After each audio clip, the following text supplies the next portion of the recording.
Buenas tardes, bienvenidos a todos.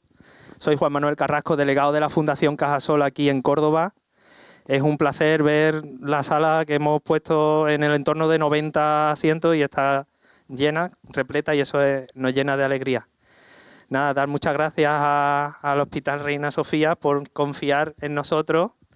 Ya en junio hicimos una jornada sobre el cáncer de próstata y yo lo decía, que esto sea un altavoz o un medio para comunicar sobre toda la investigación, la ciencia, la salud, todo lo que desarrolláis en el hospital.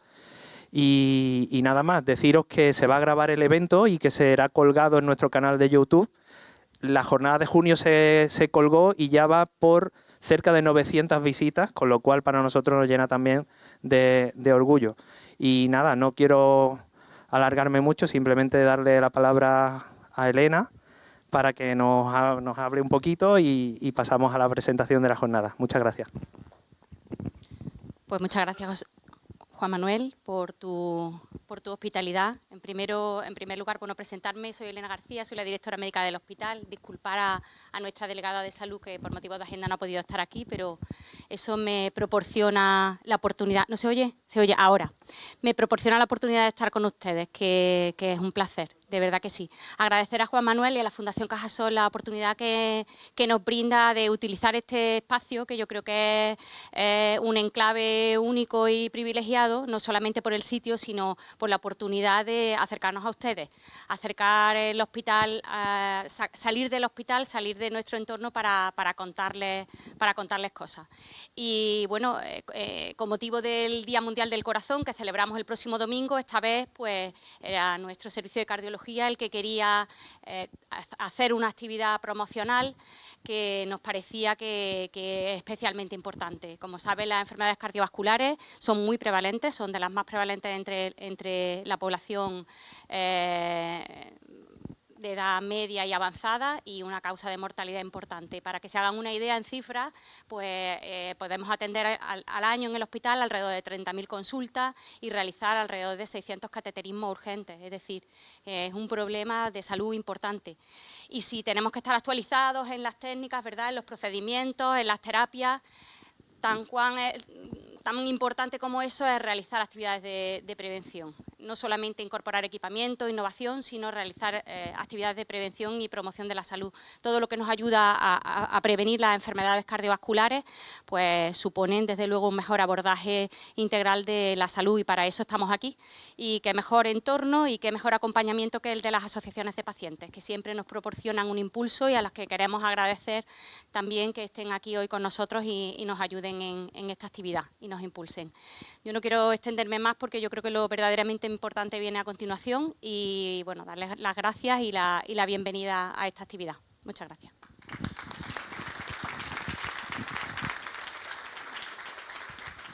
Bueno, pues muchísimas gracias, Juan Manuel, Elena.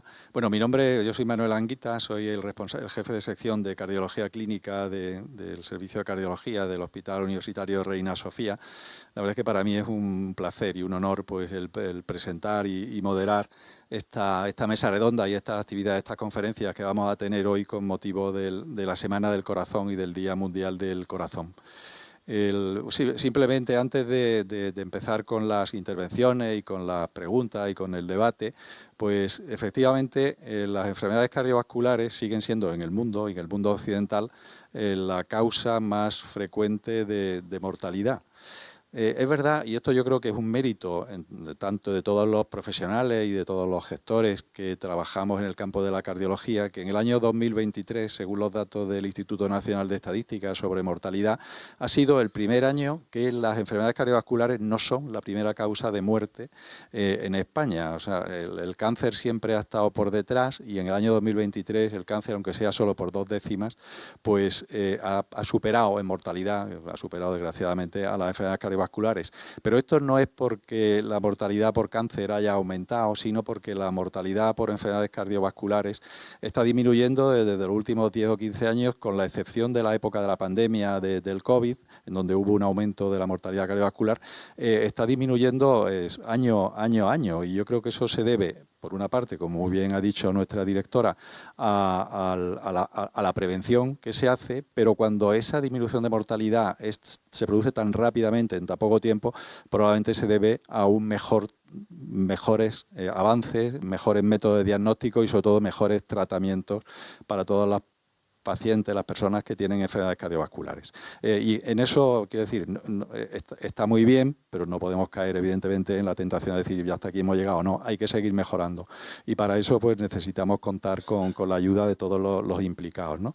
Agradecer, por supuesto, a la Fundación Cajasol por acogernos aquí, al Hospital Reina Sofía, a la persona de Elena, la directora médica, pues también el apoyo que nos dan, por supuesto, al servicio de cardiología, a todos mis compañeros. Tenemos la suerte de contar aquí con nuestro jefe de servicio, con el doctor Manuel Pan Álvarez Osorio, que ahora pues va a dirigiros unas palabras, y por supuesto a las asociaciones de pacientes, tanto a Aspacacor como a la Asociación de Pacientes Trasplantados y de Insuficiencia Cardíaca. Así que muchísimas gracias a todos, por supuesto, por vuestra asistencia. Y nada, pues Manolo, si quieres hacer algún comentario, algunas palabras de introducción. Bueno, muchísimas gracias. Agradeceros a todos, a la Fundación Cajasol, a la Asociación de Pacientes por esta iniciativa, a los miembros del servicio que verdaderamente han llevado el peso de la organización de esta reunión, que yo realmente, pues mi papel aquí es simplemente apoyarlos. Y bueno, estoy ilusionado con el tema del Día Mundial del Corazón, que para nosotros, pues bueno, es una fecha importante, ¿no? Y como ha dicho Manolo, pues bueno, hemos tenido muchísimos avances en estos últimos años, y aunque, hombre, que se habla de reducción de mortalidad, a mí ese término no me gusta mucho, porque al final nos morimos todos, ¿no? Pero realmente lo que se ha conseguido verdaderamente es que el paciente cardiológico viva más tiempo y viva con mayor calidad de vida. Y eso pues ha sido gracias sobre todo a las medidas preventivas, en fin, a la colaboración de muchísimos profesionales. Y realmente pues eso es el tema algunos aspectos que vamos a tratar en esta reunión. Por supuesto que es una reunión interactiva. Agradezco a la gente que ha venido aquí, a los pacientes que han venido. Cualquier pregunta que surja, pues estaremos encantados de responderla, cualquier duda, cualquier aclaración. Y ya digo pues que es un placer tremendo pues estar entre vosotros, y muchísimas gracias a todos. Bueno, pues nada, ya vamos a empezar, y aunque vamos a hablar de cosas tristes, bueno, como son las enfermedades, pero bueno, vamos a empezar con una cosa bastante más agradable, ¿no? Mucho más entretenida y también mucho más, como dice, agradable.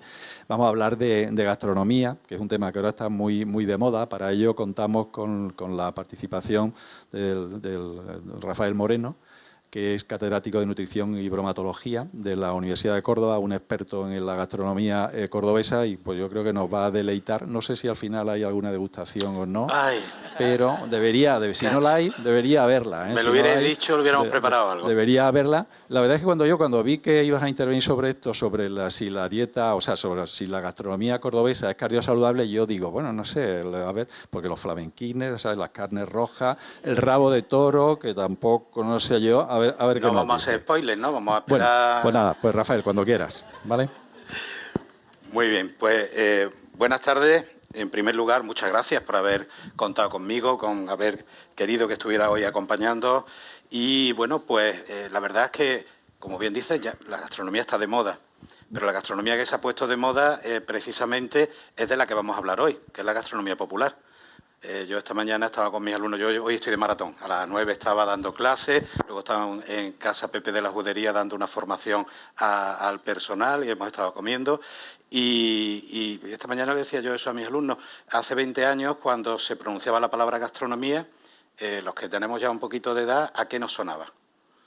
A unos platos muy sofisticados, grandes restaurantes, grandes eventos, todo lo que era alta gastronomía.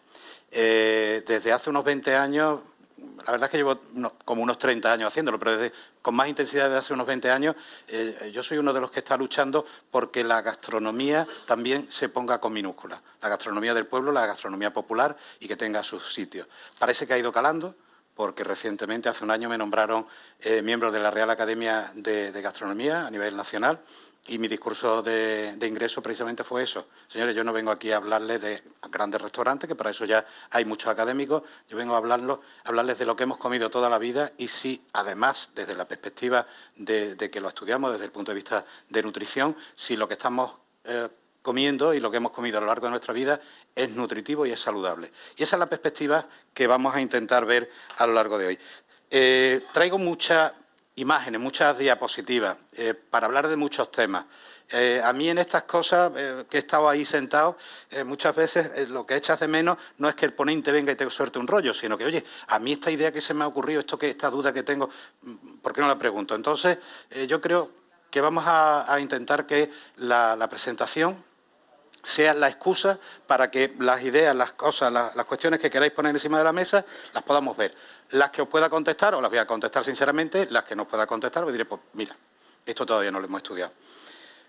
Porque además están surgiendo cosas que tienen que empezar a ponernos un poco en alerta. Hace muy poquito la revista Viajar indicaba cuáles eran los platos más típicos de la gastronomía de España, provincia a provincia. Yo cuando lo vi, estamos de enhorabuena, hombre, se está acordando desde el punto de vista del turismo, ya no de las estrellas Michelin y de los Soles Resol, sino de lo que se come en cada sitio. Pero me surgía una duda, ¿y cómo lo han hecho? Esto salió, creo que hace 2 días. ¿Cómo han determinado cuál es el plato? ¿A quién le han preguntado? Porque desde la universidad lo que hacemos es aplicar el método científico a todo, no solamente hacer magníficos estudios como el Predimed o el Cordiopres, se ha hecho en el seno de Reina Sofía, Universidad de Córdoba, y que nos ha puesto muchas evidencias científicas sobre cómo la alimentación influye a las personas que ya han tenido un infarto, sino que también se puede indagar sobre cómo comemos y cómo hemos comido y qué de bueno o qué de malo tiene. Nosotros tenemos la mala costumbre de preguntar mucho. Y hemos ido haciendo preguntas, encuestas, a muchos niveles y de muchas maneras. Por ejemplo, en esto que os estoy comentando, que la revista Viajar pues ponía bombo y platillo y que nos dice cómo ha llegado a esas conclusiones, nosotros lo que hicimos es irnos pues, a una fuente bibliográfica, que es lo que se hace normalmente en ciencia. Nos fuimos a la Biblioteca Andaluza de Gastronomía, el Instituto Europeo de Alimentación Mediterránea, que tiene recopiladas 100 recetas, las más habituales, por cada provincia andaluza. En total, 800 recetas.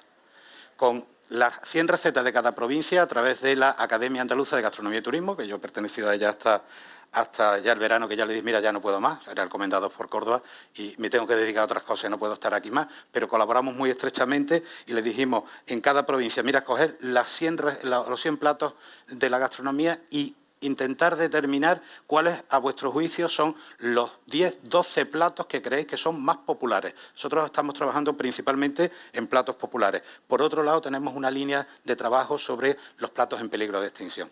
Es otra línea completamente distinta, la forma de abordaje es muy diferente. Le dimos a los académicos para esa tarea y en cada provincia nos dieron esa relación de 10, 12 platos que, en consideración de expertos que se dedican a la gastronomía en su provincia, consideraban que podían ser los más populares. Pero obviamente la opinión de esos expertos podía estar sesgada, podían tener un condicionamiento de, oye, pues por su estatus, por su clase social, por su vivencia, que realmente no fueran los más populares. A partir de ahí lo que hicimos es encuestas en cada provincia en las que le preguntábamos a la gente, principalmente por esos 10 o 12 platos, para que nos dijeran si realmente consideraban que eran platos populares de su gastronomía. Y además de eso, que nos dijeran de todos ellos cuál era el más popular y así nosotros hicimos el ranking. Más de 1.500 encuestas hicimos en toda Andalucía. Con lo cual ya no es, oye, que a mí se me ocurre, ahora digo de repente, oye, el salmorejo en Córdoba pues tiene que ser el flamenquín, que es lo que ocurre muchas veces cuando dice, ¿cuál es el plato más popular de Córdoba? Pues para mí, ¿qué me gustan? Los flamenquines por los flamenquines, me gusta el salmorejo por el salmorejo. Como cosa curiosa, claro, uno cae en la tentación cuando le hacen una encuesta de llegar y decir, eso mismo, ¿qué has dicho? No sé, me da igual, eso mismo. Y metimos un infiltrado, metimos en todas las provincias, metimos un plato infiltrado, un plato que, bueno, en los últimos años ha tenido bastante renombre, de hecho es uno de los más reconocidos, después de la paella, en cuanto a nombre y ubicación en España, que es el salmorejo cordobés. En todas las encuestas de todas las provincias le metimos el salmorejo cordobés. Afortunadamente para nosotros, nadie identificó el salmorejo cordobés como típico de su provincia, salvo aquí, lógicamente, que teníamos que identificarlo. Es más, en Málaga estábamos temblando a ver qué iba a pasar con la porra. Y hubo algún indignado que dijo, no, salmorejo no, porra. No me vayas a meter cosas que no son de mi tierra. Nosotros, además, eso se le metió sus contrastes para comprobar la fiabilidad. Una de las cosas que le preguntábamos a la gente, oye, dime cuál es el plato típico, pregunto a vosotros, ¿cuál es el plato típico de Córdoba? ¿Cuál es? salmorejo. Luego veremos las estadísticas. Pero la segunda pregunta es, ¿cuál es de todos esos platos que tenemos aquí, cuál es el que más te gusta? Pero ya has dicho salmorejo.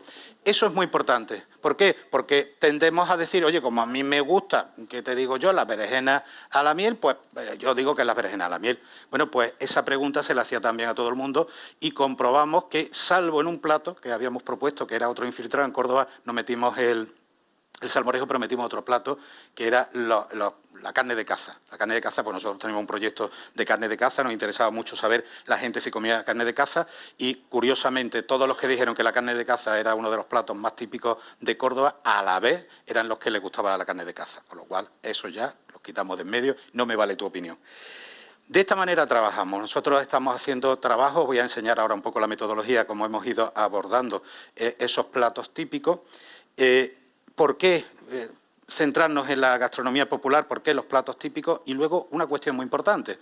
Nos podemos quedar muy tranquilos y decir, oye, el plato más típico de aquí, el plato más típico de Valencia, la paella. Y ahí nos quedamos. De Galicia, el pulpo a la gallega. Pero yo no sé lo que os contaron a vosotros de pequeños, pero a mí me dijeron que el salmorejo engordaba, que tenía muchísimas calorías.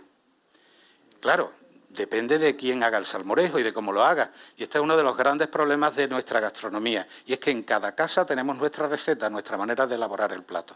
La segunda fase en todo esto es coger y decir, vale, ya sé cuáles son los platos populares de cada sitio y ahora voy a ir estudiando plato por plato, voy a recopilar recetas de los lugares más variopintos, obviamente de los recetarios que ya están recogidos, recetarios escritos que tenemos en archivo, hemos ido a establecimientos de restauración y le hemos pedido las recetas y aparte de eso hemos abierto para que los particulares también nos dieran sus recetas. Cuando tenemos una cantidad suficiente de recetas, que no es fácil, porque cuando tú te llegas aquí, voy a poner que he estado esta mañana allí, te llegas a Casa Pepe de la Judería, quizás ahí no, porque Miguel para esto es una persona que es muy abierto, pero podríamos dar nombres de establecimientos de Córdoba que hemos ido a preguntarle, oye, dime cómo hace el salmorejo.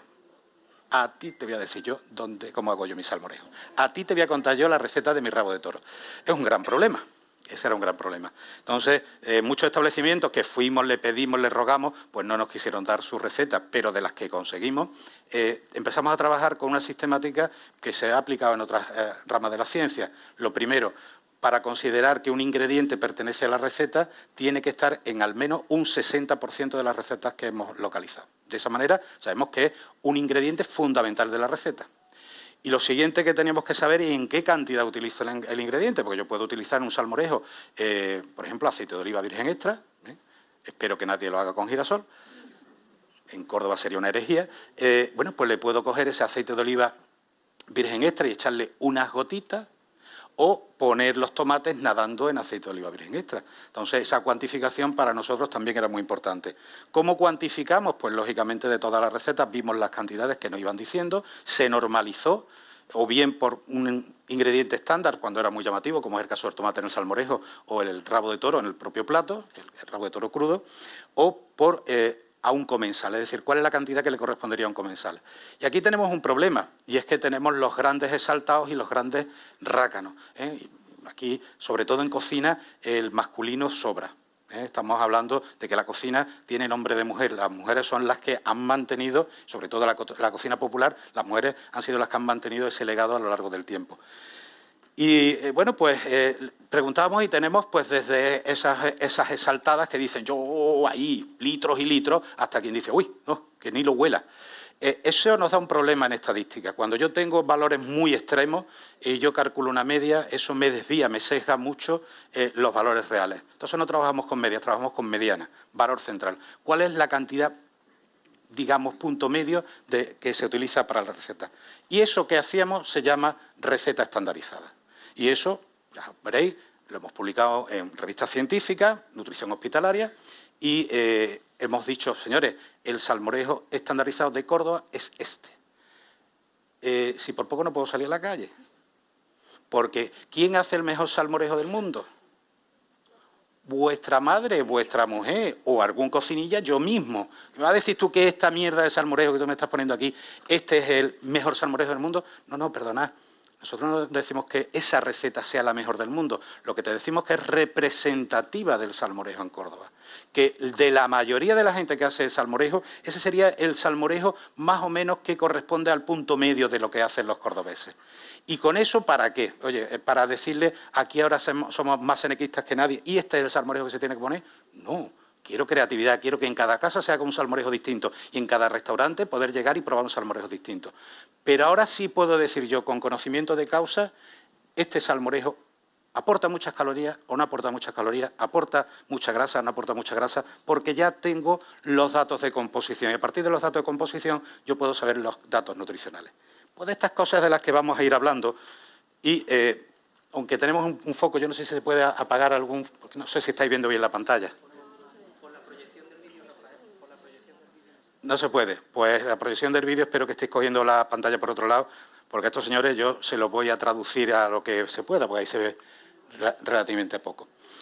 Bueno, aquí estoy presentándome y yo no estoy aquí, yo no soy el que cojo, llego, me meto en un laboratorio y solito hago todas las cosas. Obviamente estos siempre son equipos de trabajo y en este caso el equipo de trabajo está configurado en dos vertientes. Una, a través de la Cátedra de Gastronomía Mediterránea, de la que soy director desde hace ya pues unos 3 o 4 añitos, pero llevo ya una trayectoria. Yo empecé en el aula de Cultura Gastronómica en el año 92, siendo secretario en el año 92, y he ido pasando por diversas etapas hasta que ahora me toca, ya por viejo, me toca ya ser director de la Cátedra de Gastronomía Mediterránea. Y arriba, que se ve muy mal, también soy el director del grupo del IMIBI Food for Life,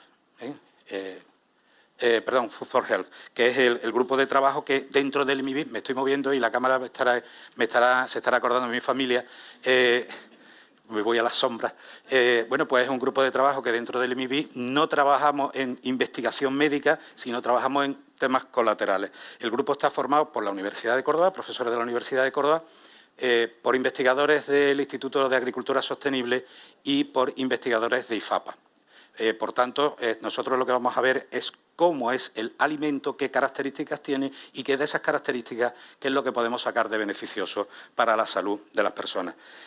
Y la labor que hacemos principalmente desde esas tres instituciones, pues son investigar, colaborar. Esto es una colaboración, es decir, oye, ¿para qué quiero yo el conocimiento?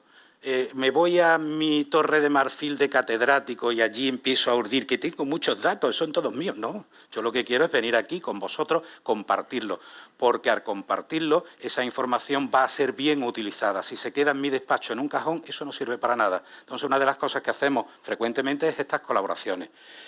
Y, lógicamente, promoción. A mí, en el momento en que me dice Mercedes que quería contar conmigo, lo vi interesante. Oye, vamos a decirle a los cordobeses cómo es su alimentación. Esto es muy osado. Hace poco estaba en Jaén diciéndole a los jiennenses cómo era su alimentación. Y yo soy de Córdoba, o sea que eso era todavía más osado por mi parte. Pero muchas veces intuimos, todos tenéis la intuición de cómo es la alimentación del cordobés, pero vamos a intentar poner algunas cositas con datos científicos. Y a partir de ahí vamos a ver hasta qué punto realmente el tema que nos trae, que es si es saludable o no es saludable y sobre todo desde el punto de vista cardiovascular. Os traigo muchos platos y aquí yo tengo un problema y es que yo había puesto para señalar con el ratón, pero creo que no voy a poder, con lo cual pues lo que iremos a hacer es ir pasando. Vamos a hablar primero de gastronomía cordobesa. Vamos a centrarnos en cómo es esa gastronomía cordobesa, cómo es esa gastronomía popular. Y luego, si nos da tiempo, porque yo ya me he comido la mitad de la conferencia y no he pasado de la primera diapositiva, si nos da tiempo, iremos aterrizando en cada uno de ellos. Si, como se ve mal, no podemos verlas en la diapositiva, y traigo 100, no me preocupa. No me importaría quedarme en esa diapositiva si a partir de ahora vamos consolidando conocimiento y en vuestra mente se van suscitando las preguntas que hagan falta contestar. ¿De acuerdo? Estoy ya en el filo. Gastronomía cordobesa. ¿Qué sabemos de la gastronomía cordobesa? Bueno, pues sabemos lo que aparece en redes sociales, lo que aparece en los periódicos, que tenemos una gastronomía fantástica, que tenemos por una parte esas estrellas Michelin, que bueno, pues están altamente reconocidas. Ya tenemos incluso a nuestro Paco Morales con 3 estrellas Michelin y magnífico. Y además la temática que él utiliza en su restaurante, realmente meritoria y realmente singular. Magnífico. Bueno, ¿qué decimos de Quisco?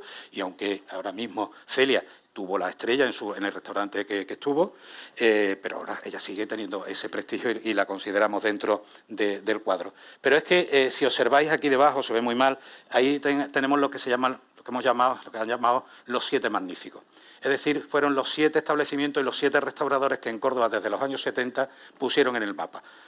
Obviamente a la cabeza, y aquí no se puede molestar nadie decir, oye, es que estás poniendo uno por delante de otro. Caballo Rojo fue el gran emblema, tanto en Córdoba como fuera de Córdoba, de la gastronomía cordobesa. Pero teníamos muchos, teníamos muy buenos representantes de esa gastronomía. Y estaban en ferias, y estaban, por supuesto, a pie de barra, de bar, de sus restaurantes, ofreciendo los mejores productos que podían y poniendo en el mapa a la gastronomía cordobesa.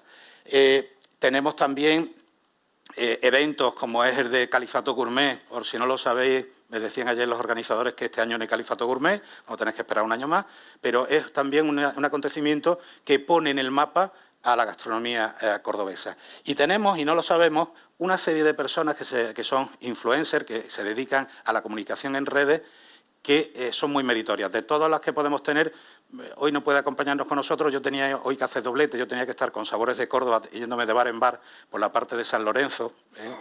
Me voy a sacrificar por vosotros muy gustosamente, si me da tiempo luego los pillaré por ahí. Tenemos a Chari Serrano, que bueno, cuando se podía clasificar en ranking a los blogueros, porque aquello lo quitaron porque no les interesaba a algunas personas que eso se hiciera así, estaba siempre entre las 3 primeras en influencers a nivel nacional. Estamos hablando de una persona que en su blog recibe miles de visitas diarias y que en redes sociales vosotros ponéis Chari Serrano y os van a salir miles de entradas porque allá donde está va retransmitiendo y además de una manera bastante objetiva y bastante profesional. Bueno, pues tenemos esa riqueza, pero esa riqueza no es todo lo que tenemos. Además de eso, tenemos unos platos que son tradicionales, que lo hemos consumido habitualmente en nuestra provincia. Y nosotros lo que hicimos es decir, bueno, vamos a ver de estos platos, primero intentamos identificar quién es quién en la gastronomía de Córdoba, localizamos 40 personas que son referentes en gastronomía de Córdoba, estamos hablando hará unos 15 años.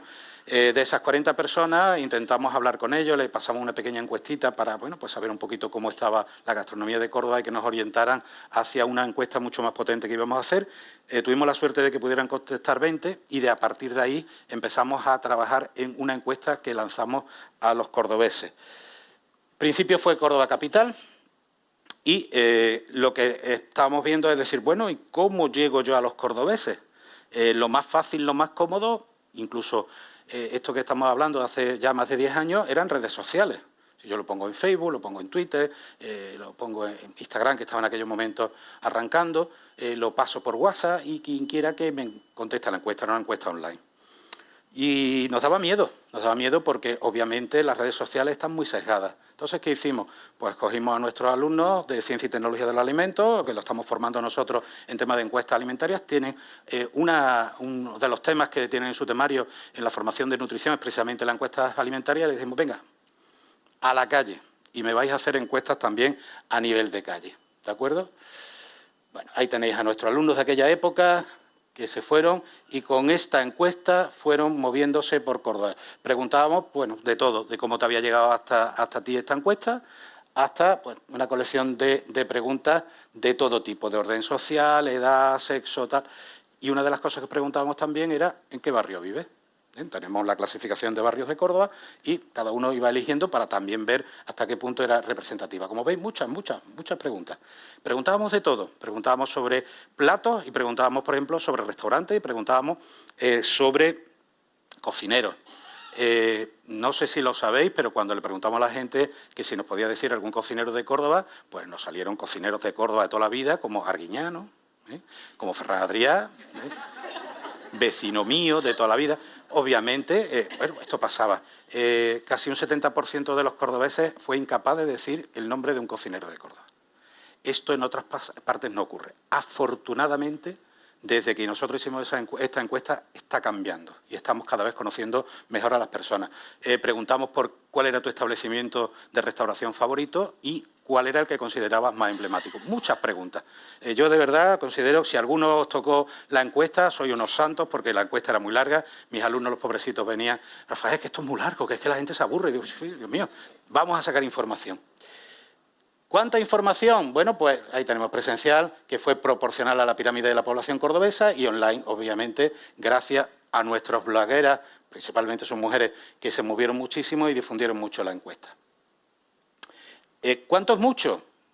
1.509 encuestas en Córdoba. Córdoba capital, luego hicimos otra en provincia, pero esta es Córdoba capital. Presenciales, 717 personas que cogimos por la calle, porque además esto era por la calle, aquí te pillo, aquí te mato. Yo se lo decía a mis alumnos, parada del autobús, salida de un supermercado, salida de misa, es decir, los sitios. Centros de salud, fueron a los centros de salud de barrio, porque allí desgraciadamente somos pacientes y estamos mucho tiempo, y el que te llegue un chavalito, una chavalita y esté un rato preguntándote, pues te ameniza el tiempo de espera, y conseguimos 717 encuestas y 792 online. La distribución de mujeres y hombres nos preocupó, muchas más mujeres que hombres, pero obviamente el sesgo no venía de cuando pillábamos a la gente en la calle, el sesgo nos vino de las redes sociales. ¿Por qué? Porque el tema alimentación preocupa mucho más a las mujeres que a los hombres, y está demostrado que son más activas en responder que nosotros. En grupos de edad de 10 en 10 años, por barrio, 76% de las encuestas corresponden a barrios de Córdoba, pero obviamente de la provincia de Córdoba, que han vivido, conocían Córdoba, también nos valía, o personas que eran de Córdoba y que estaban fuera, en el resto de Andalucía, en el resto de España, incluso en el resto del mundo. No lo veis, pero si miráis y no encontráis vuestro barrio, me lo decís. Prácticamente cogimos todos los barrios de Córdoba y conseguimos representación de todos los barrios de Córdoba.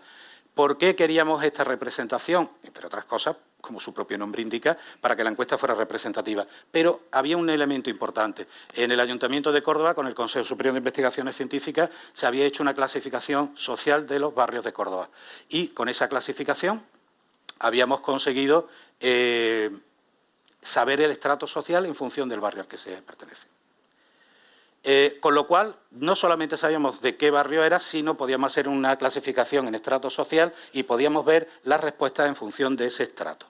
Como me están diciendo que vaya ligero, vamos a ir a los datos.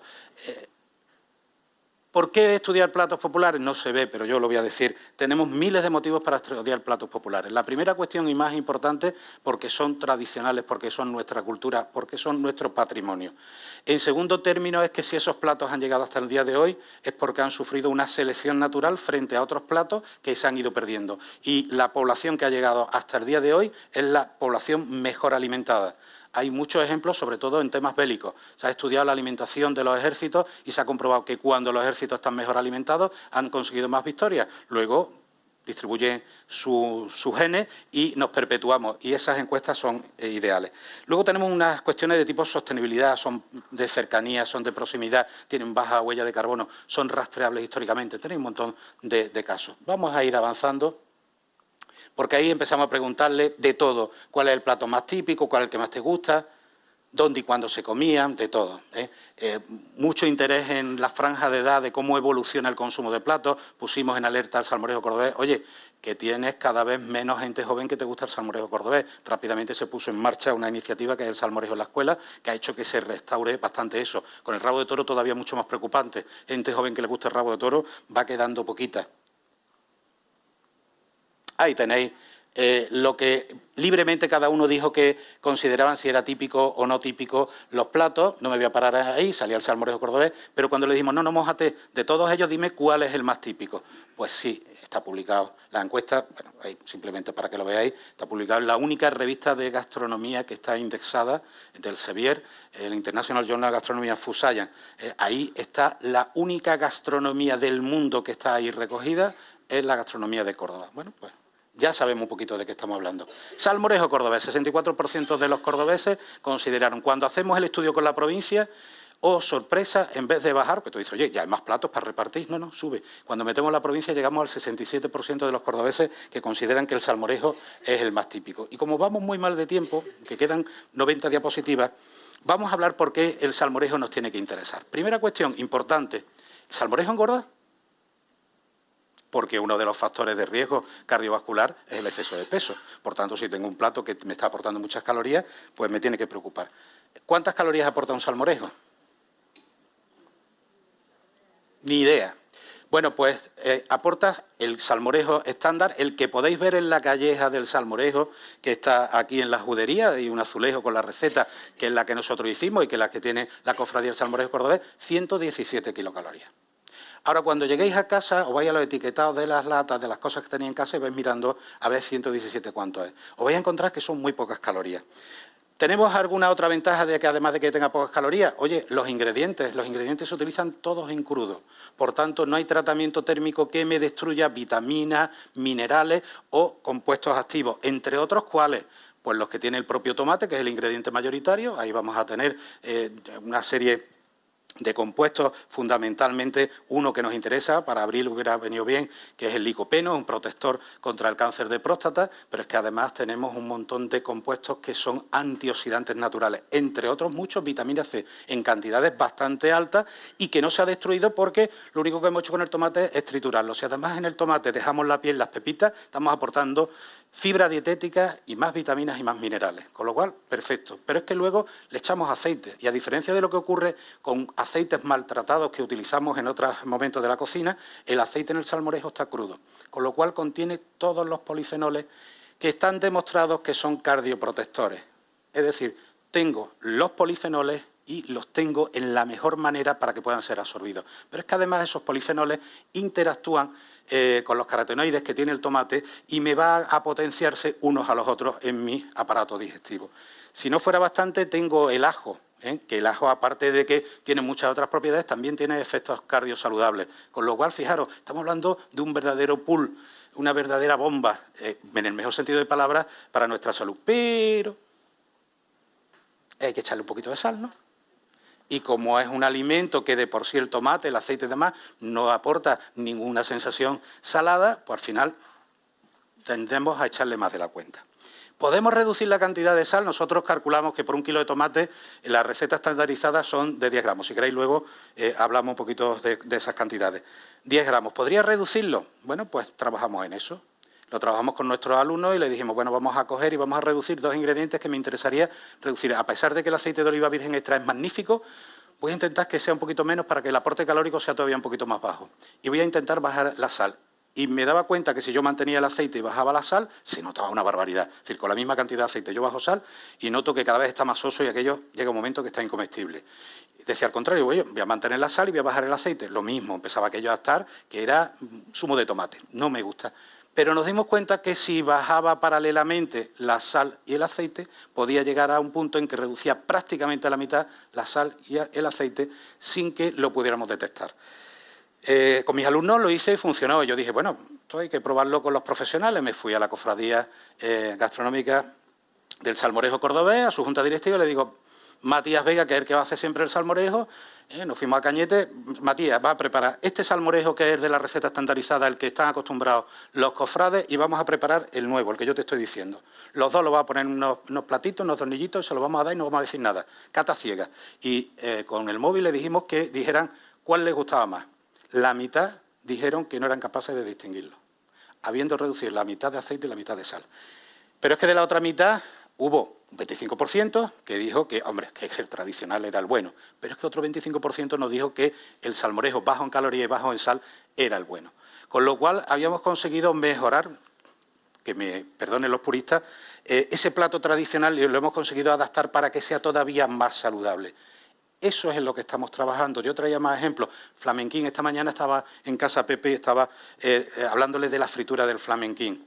Nosotros hemos hecho estudios, por ejemplo, sobre la patata frita y hemos comprobado que una patata frita, cuando el corte de la patata, en vez de poner una patata muy finita, nosotros vamos a un corte más grueso. Nosotros trabajamos en cortes por Neuf, que es 2 centímetros, pero incluso con 1 centímetro de lado, y yo esa patata la frío en aceite de oliva virgen, el extra ya si podéis mejor, pero en aceite de oliva virgen, y lo frío que no supere un 10% de producto con respecto al aceite, es decir, si tengo una freidora de 2 litros no puedo pasar de 200 gramos, y entre 170 y 190 grados, ¿qué cantidad de aceite pensáis que pueda coger una patata así?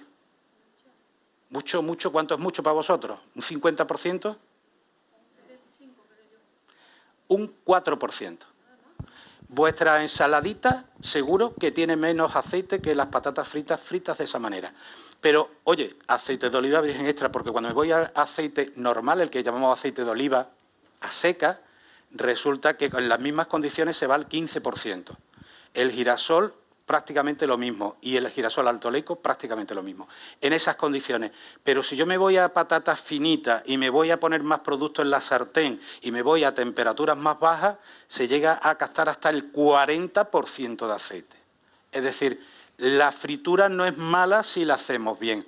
Tenemos fama en Andalucía de ser los que mejores freímos del mundo y hemos perdido la costumbre. Tenemos que volver a rescatarlo. Y uno de los elementos, de los secretos, es nuestro elemento más fundamental en la dieta mediterránea, que es el aceite de oliva virgen. Con aceite de oliva virgen, que es más viscoso que el resto de aceites, vamos a freír más homogéneamente, vamos a freír mejor y vamos a conseguir menos castación. Bueno, nos fuimos luego al Flamenquín, nos cogimos una empresa de precocinado de aquí, de Córdoba. Rafael, ya está. Luego si quieres... Luego si hay tiempo, luego lo contamos. Luego os dejo con la duda de qué hemos hecho con los flamenquines. Para el público al final. Muchas gracias. Muchas gracias. Luego, sí. Me entusiasmo. Hay que subir la silla esta. Bueno, pues nada, vamos. Muchísimas gracias, Rafael. La verdad es que es un tema apasionante. Podríamos haber estado aquí, seguramente más interesante que lo que nosotros vamos a hablar. Pero bueno, vamos a seguir con otros temas. Y luego al final, pues ya si hay preguntas de todos vosotros, por supuesto, también puede contestarla Rafael, ¿no? Bueno, espérate, tú te tienes que traer una silla. Bueno, mientras... ¿Se ha apagado? Siéntate aquí, Manolo. Mientras los ponentes se van sentando... Ahí lo tiene. Tú siéntate ahí, Mercedes. Bueno, voy a presentaros un poco... Voy a presentar de lo que vamos a hablar en esta mesa, en este debate, en este diálogo, que queremos además que sea interactivo con todos vosotros. Al final, yo creo que vamos a tener tiempo para que para que les hagáis a los ponentes pues las preguntas que queráis.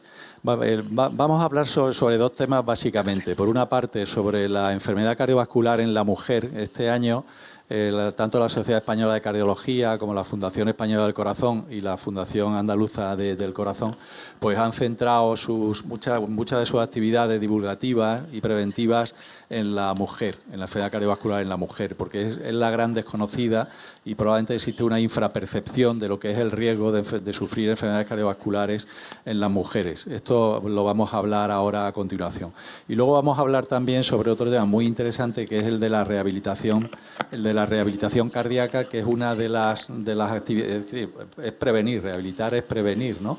Y para eso, bueno, pues aparte de otro tema como es de la insuficiencia cardíaca, del que vamos a hablar también un poco en relación con la mujer y con lo que hacemos en el servicio de cardiología de Reina Sofía, pues os voy a presentar a los cuatro compañeros que nos van a acompañar, a los que van a hablar sobre eso.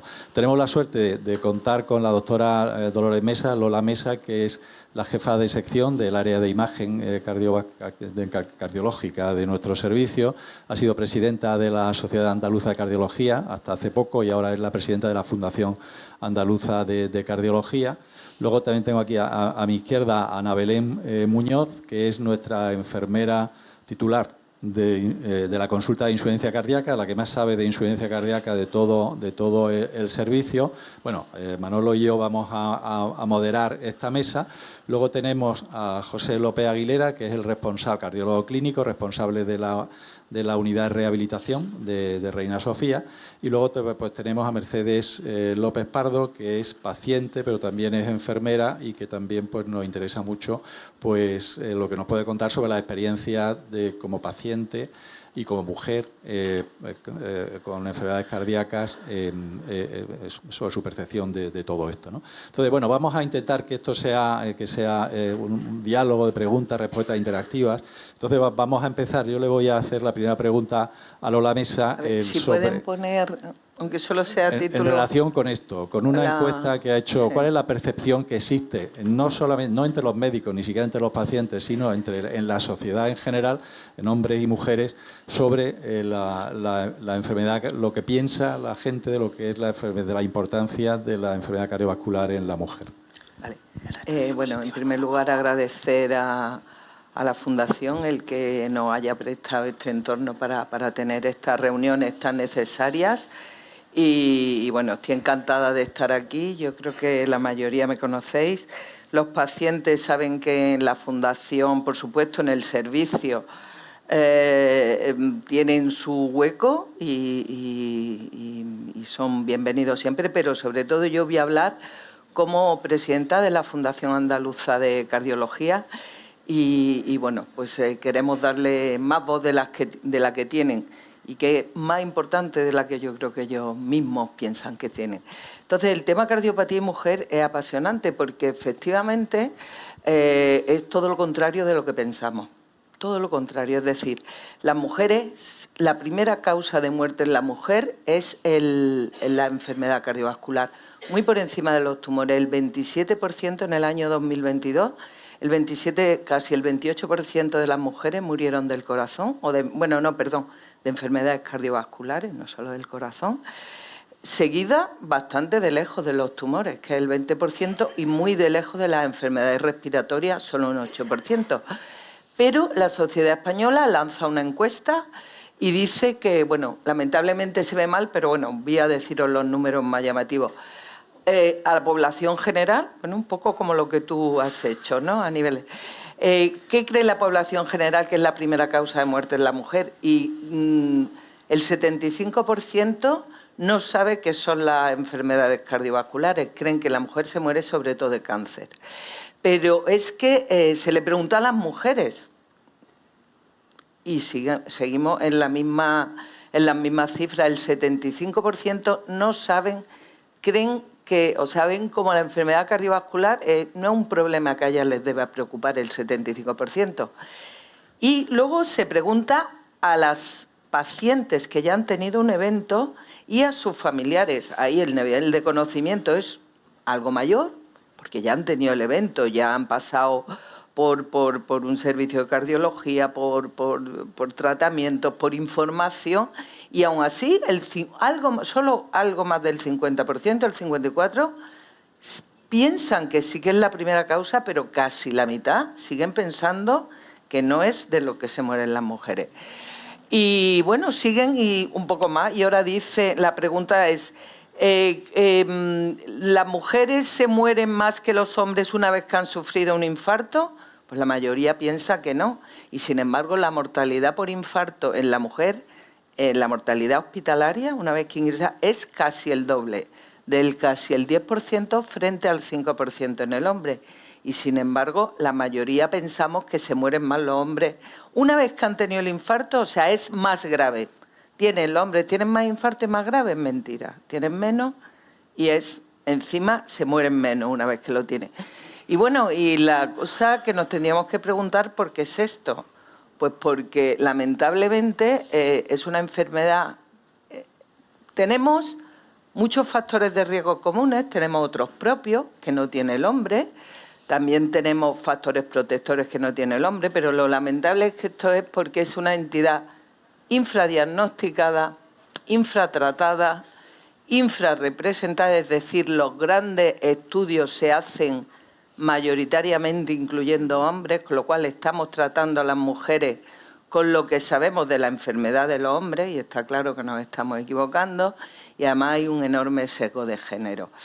A nivel social, a nivel de la comunidad médica propiamente, y a nivel de la propia mujer. Se minimiza sus síntomas, los confunde, los disfraza de ansiedad, trabajo, aun cuando se sienta muy mal, no puedo, cuidado social, labor de mujer. Total, bueno, podríamos estar hablando de todo el día, de toda la tarde, de por qué. Pero bueno, yo lo resumiría en eso, ¿no? En infradiagnosticada, infratratada, infrarrepresentada y sesgo de género. Lola, una pregunta, hombre, que a lo mejor se hace muchos varones de la sala, ¿no?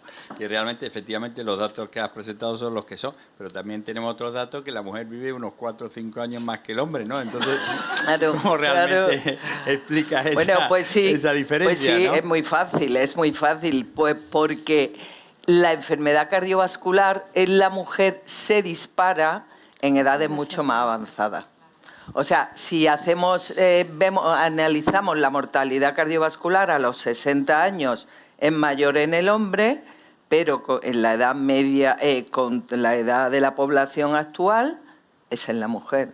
O sea, la explicación es fácil. Es lo que te iba a preguntar. Yo creo que esa falsa percepción de seguridad que tienen las propias mujeres de que no van a enfermar del corazón, pues se debe a esto un poco. Y es que parece que hasta la menopausia, por el tema de las hormonas sexuales femeninas, de los estrógenos y tal, las mujeres están más protegidas de sufrir. Cuando hablamos de enfermedades cardiovasculares estamos hablando de arteriosclerosis, es decir, de la enfermedad coronaria, del infarto, incluso del ictus, etcétera, ¿no? Y eso es cierto, pero claro, en cuanto pasa la menopausia y pasan entre 5 y 10 años, eso, el riesgo se iguala al de los varones. Y además hay ahora estudios que dicen que inmediatamente 1 año o 2 años después de la menopausia ya hay un aumento de calcificaciones de las arterias coronarias y eso o sea que ese aumento del riesgo es más rápido de lo que pensábamos hasta ahora y todavía sigue existiendo esa percepción de que la mujer está protegida por el tema hormonal cuando eso sí claro. Ocurre hasta los 45 o 50 años, pero a partir de ahí ya los riesgos se igualan y claro. Eso tenemos que luchar contra esa percepción.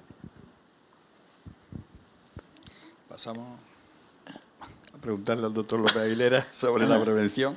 Bueno, yo, por ejemplo, le haría una pregunta al doctor López Aguilera. Se sabe que las mujeres, por ejemplo, de las cosas que infratratamos, se derivan mucho menos que los hombres a un programa de rehabilitación cardíaca.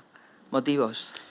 Pues, motivos son múltiples. El primero es ese, ¿no? Que los mismos médicos no derivamos con la misma frecuencia a las mujeres al programa de rehabilitación. El programa de rehabilitación está más destinado, ¿no?, a una población un poco más joven y, como tú has dicho ya, cuando tienen el evento las mujeres, pues son más mayores, ¿no?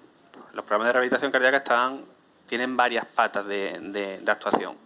Una es la educación, ¿vale? La educación no solamente es para la gente más joven, sino que un cuidador perfectamente puede estar educado en administrar medicación, etcétera, etcétera, ¿no?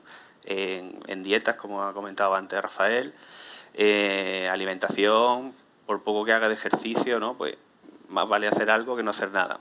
Entonces, muchas veces nos centramos en el programa de rehabilitación como solamente en el ir al hospital, ¿no? Y la educación muy, muy importante. Entonces, un motivo es no derivarlo, ¿no? Los propios médicos no derivamos a las mujeres que han tenido un infarto, una insuficiencia cardíaca. Otro motivo es que una vez se ha derivado, ir a un programa de rehabilitación cardíaca de verdad necesita tiempo, ¿vale? Necesita por lo menos ir unas 2 o 3 veces por semana durante un par de meses. Hay veces que se acorta un poquito más, hay veces que se alarga un poquito más, pero lo normal es eso, ¿no? Durante 2 meses estás allí como formas parte de un grupo en el que tú tienes que invertir un tiempo. Y muchas veces las mujeres pues tampoco tienen tiempo, ¿vale? Si te pillan los 60 años, pues hay que cuidar de los nietos, la comida del marido, hay mucha responsabilidad de la mujer que en esas edades todavía el hombre está un poco más quitado del medio, ¿no? Y yo creo que esos son fundamentalmente los motivos, ¿no? El tema de la no derivación, los médicos nos tenemos que creer derivar a las pacientes también con un infarto y con una insuficiencia cardíaca a la unidad de rehabilitación, pero también la mujer tiene que tener tiempo. Y muchas veces le decimos, bueno, ¿tú cuándo puedes venir? ¿Vale? Y en función de cuándo pueda venir, pues se le adapta al tiempo que ella pueda. Yo creo que otro tema también importante es el tema de la prevención primaria y secundaria. Si la mujer ha tenido ya un evento o realmente es sana, ¿no? Y yo creo que bueno que el doctor López Aguilera es el experto del servicio en el tema de la rehabilitación y si nos podía dar las acciones que se deben tomar en esos 2 grupos importantes. Bueno, la que ha tenido un evento, lo lógico, como ha recomendado, es que vaya al programa de rehabilitación cardíaca. Pero sin embargo, la que no lo ha tenido, pues también hay una prevención primaria que es importante pues para que no lo tenga, ¿no? Entonces, podía dar un... Vamos, antes se ha señalado, ¿no? Por ejemplo, hay un punto importante en la edad de la mujer que es la edad de la menopausia. Cuando empieza a perder los estrógenos. Los estrógenos son antiinflamatorios, disminuyen los lípidos, vasodilatadores, y esas circunstancias cuando se pierden, se dispara, como ha dicho antes el doctor Anguita, la probabilidad de tener un evento cardiovascular. Entonces, a partir de ahí, pues tenemos que ser muy exhaustivos en el control del resto de los factores de riesgo cardiovascular. Por ejemplo, el colesterol, pues intentar tenerlo en niveles bajos, ¿no? No a lo mejor tan bajos como los que han tenido un infarto, pero sí que es verdad que muchas veces dice, bueno, tengo el colesterol bueno alto y el malo, o sea, el malo alto, pero el bueno me compensa. Eso es un poco una falacia, ¿vale? Si el malo está alto, hay que reducirlo. Hay que tomarse las pastillas todos los días, ¿no? Hay gente que, bueno, empieza a tomarse... Perdona que te interrumpa, que una pregunta que hacen muy a menudo es lo que tú acabas de decir, hay que tenerlo, pero muchas veces dicen, ¿cuál es mi cifra, no? Eso es una cosa, ¿en cuánto lo tengo que tener? Esa es una pregunta que nos hacen con mucha frecuencia, ¿no? Bueno, depende un poco también del perfil. Sí, pero... Depende un poco del perfil, ¿no? Si eres diabético, lo tienes que tener un poquito más bajo, por debajo de 100. El malo, estamos hablando del colesterol LDL, el colesterol malo. Si tienes una insuficiencia renal, pues también tienes que tener el colesterol más bajo. Si tiene como he dicho antes, otros factores de riesgo asociados a hipertensión o tabaquismo, también por debajo de 100, una prevención primaria cuando todavía no se ha tenido el evento. Pero independientemente, si has tenido ya un evento cardiovascular, todos a por debajo de 55, ¿vale? Nivel de LDL por debajo de 55. Infarto, ictus, enfermedad arterial periférica, etcétera, etcétera. ¿La paciente qué opina de todo esto? Bueno, pues la paciente tendría muchísimas cosas que contar, pero sí es cierto que yo no estoy segura, a lo mejor existe, que por ejemplo en una urgencia el protocolo que se siga cuando entra una mujer supuestamente con un problema cardíaco y entra un hombre sea el mismo, porque los síntomas, por lo que ya vamos aprendiendo, pueden ser diferentes. Entonces, nosotros que hablamos mucho y justificamos y a lo mejor le damos al médico no, es que yo estaba muy nerviosa, no es que... y explicas todo tu proceso y al final pues te dan un Orfidal y te mandan a tu casa, cuando realmente en muchas ocasiones yo he oído a gente decir, ¿cómo estaría de nerviosa que hasta vomité? Pues las mujeres en principio pueden tener sintomatología gástrica. De verdad, en una urgencia hay un protocolo distinto cuando entra un posible caso en una mujer. No, el problema no es que el protocolo sea distinto, el problema es que hay un retraso entre que llega a urgencias y se hace el diagnóstico. O sea, entonces, claro, si tú ya tienes por ejemplo, la angioplastia primaria, el infarto, ahí hay una ventana en la cual es eficaz 2, 3 horas, no debe ser más. En la mujer, entonces el hombre llega con un dolor y muy pocas veces te planteas que no lo sea. Hombre, el electro si es típico tal, pero a veces no es tan típico. Y vácate. Si la mujer el electro no es típico, ella tal y cual empieza, bueno, dejarla en observación, vamos a seriar las troponinas, es que tal cual. Cuando te has querido dar cuenta ya se han pasado esas 2 o 3 horas. Si de entrada llega, y es claro, el protocolo es el mismo. Hasta ahí. Después seguimos sin hacer lo mismo. O sea, llega a Cate, le abre la arteria, fenomenal, pero luego se le hace menos terapia intensiva del colesterol, se le manda menos rehabilitación cardíaca. También hay un retraso en la ¿eso? mujer sí, a la hora de consultar. Ella misma acudir, sí. Claro. El problema es el retraso hasta que el diagnóstico está claro. Autojustificamos. Hasta más de media hora. Bueno, no es solo, es mucho dependiente de la propia mujer. Y también en la comunidad médica tenemos nuestra culpa. Es que la propia mujer, como piensa, cree que es raro que ella vaya a tener un problema de corazón, retrasa, piensa que no es nada, que bueno, pues será nervio. Y no es la propia mujer la que tarda más tiempo en consultar. Y eso se debe a esa falsa sensación de seguridad que tienen las mujeres de tener un riesgo cardiovascular. Por eso creo que es importante este tema de educación sanitaria, claro. De forma que seamos conscientes de que las mujeres tenemos tanto problema o más problema cardíaco. Y que seamos nosotras mismas capaces de poder reclamar esa ayuda que necesitamos. Yo, mira, perdona, yo siempre pongo el mismo ejemplo. Cuando tú vas al centro de salud, yo hace tiempo que no voy, pero bueno, cuando vas como usuario, llega allí, te espera, suele echar un ratito y hay, bueno, carteles promocionales de esto, vacúnate, no sé cómo. Y hay uno, que no lo sabemos todos, que es el hombre con la cara de dolor cogiéndose las manos así y tal. Si tienes, es un hombre. Todavía no he visto ningún cartel que eso sea una mujer. Es una tontería, pero estoy segura que si la cultura sea ahí está, claro. Si empiezan a aparecer los dos, no quiero que quiten el del hombre. Pues es que a veces labores tan simples como esa tienen un impacto brutal. Y por allí pasa todo el mundo.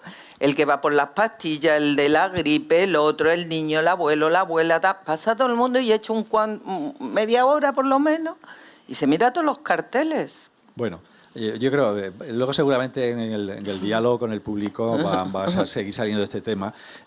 Ahora le voy a hacer una pregunta a Ana Belén. Afortunadamente no todas las enfermedades cardíacas tienen peor pronóstico en la mujer.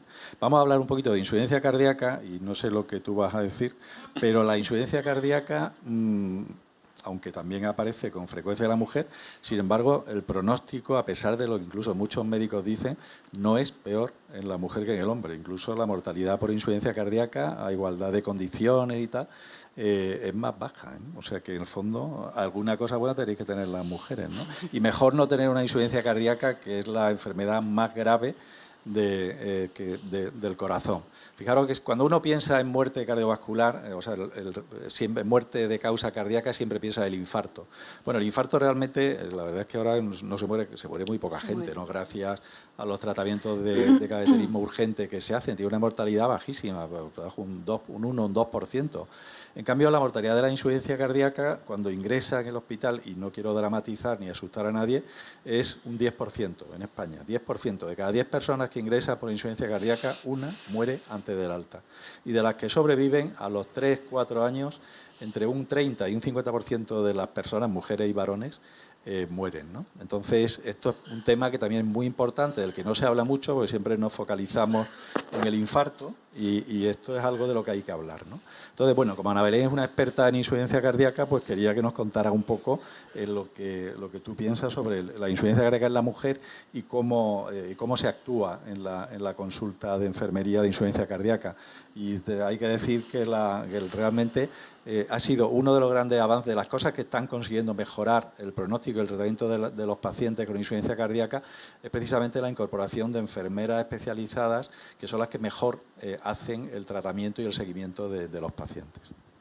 Bueno, con respecto a la insuficiencia cardíaca en la mujer, sí es verdad que si hablamos de insuficiencia cardíaca en general, sí es verdad que hay datos por ahí que parece que la mujer tiene un tanto por ciento más elevado de diagnóstico de insuficiencia cardíaca, pero sobre todo una insuficiencia cardíaca con la fracción de eyección conservada. Dentro de la insuficiencia cardíaca podemos diferenciar dos tipos, una en la que la fracción de eyección del ventrículo izquierdo está disminuida, frente a otra en la que la fracción del ventrículo izquierdo no está alterada, está conservada o normal. En este último caso, sobre todo en las mujeres de más edad y que padecen este tipo de insuficiencia cardíaca, es verdad que el tanto por ciento de pacientes que la padecen son mayor parte mujeres, y también existe un mito de que los pacientes que tienen la FEBI conservada son pacientes como más sanos o más protegidos, que tienen menos peligro, ¿no?, a la hora de padecer la insuficiencia cardíaca, y eso tampoco es así, ¿vale? La mortalidad también es importante en ese grupo de pacientes. Con respecto a la mujer cuando acude a la unidad de insuficiencia cardíaca, pues pasa un poco lo que ya estamos diciendo, ¿vale? Yo quizá la mayor diferencia que veo, sigue siendo menor cantidad de mujer la que acude, ¿vale? En parte porque pasa un poco lo mismo que con la rehabilitación cardíaca, que a lo mejor también la derivamos menos. Y luego también que son consultas en las que aproximadamente cada 3 semanas estamos citando al paciente hasta que conseguimos una buena educación sanitaria, conseguimos un buen tratamiento totalmente optimizado para que su efecto en el corazón sea el mejor y el máximo posible para recuperarlo. Y en ese caso es verdad que es típico el que la mujer te diga que es por qué tiene que ir tantas veces, si se le pueden espaciar las visitas, si le podemos hacer llamadas telefónicas, porque tenemos el problema de que la mujer, por el rol social y familiar que seguimos teniendo, pues acude menos si se cuida, entre comillas, menos. Tiene una menor adherencia terapéutica por eso, porque en parte lo que se ha hablado, creemos que no tenemos tanto riesgo como el varón y luego que tenemos menos tiempo, que nos ocupamos mucho más del marido y de los hijos que de nosotras mismas. La mujer quizá en su rol de cuidadora es estupendísima y controla al marido, al hijo, pues sin embargo cuando le toca a ella pues vemos que no ocurre lo mismo, ¿vale? Entonces un poco pues destacar sobre todo eso, la poca preocupación o el poco tiempo que a veces dedicamos a nuestra propia salud y a nuestro propio cuidado. Muy bien, pues yo creo que siguiendo un poco con los temas que se han tocado, el cáncer pues cada vez pues parece que es la primera causa, pero sin embargo luego hay una repercusión sobre el sistema cardiovascular cuando se tratan con los quimioterápicos, ¿no? Y realmente en los últimos años pues yo creo que ha surgido una nueva especialidad que es la cardioncología, se llama así. Y realmente, pues bueno, tenemos aquí a la doctora Mesa, que también, aparte de la EMA, es una experta y una entusiasta de este tema. Y bueno, que si nos podía dar algunas pinceladas sobre esta nueva especialidad, ¿no? Sí. Realmente, ya digo, también, hombre, importantemente en la mujer, porque la incidencia del cáncer de mama, yo no sé por qué se ha disparado, realmente. Sí. Y bueno, pues creo que es otro tema de interés en el Día del Corazón, ¿no? Sí. Si podéis poner la segunda parte, aunque bueno, solo porque tengáis la imagen, ¿no? La cardioncología, bueno, pues surge... El por qué estamos hablando de cardioncología, pues básicamente estamos hablando por dos motivos. Uno, porque se sigue dando hasta que salga todo. Es que está un poco así, no sabía muy bien cuál era el formato, porque afortunadamente la supervivencia del cáncer se ha disparado. Hace unos años los oncólogos, nosotros no veíamos pacientes oncológicos porque se morían y los oncólogos solo, bueno, pues estaban preocupados de su proceso oncológico y la mayoría no sobrevivían. Hoy en día, en el año 2022, solo en Europa hay más de 18 millones de supervivientes de cáncer con más de 10 años de supervivencia, más de 18, y esto va a más, porque la oncología está aumentando. Entonces, cuando empiezan a sobrevivir, nos damos cuenta que se mueren de enfermedades cardiovasculares. Se mueren más los pacientes oncológicos de enfermedades cardiovasculares que de recidivas del cáncer.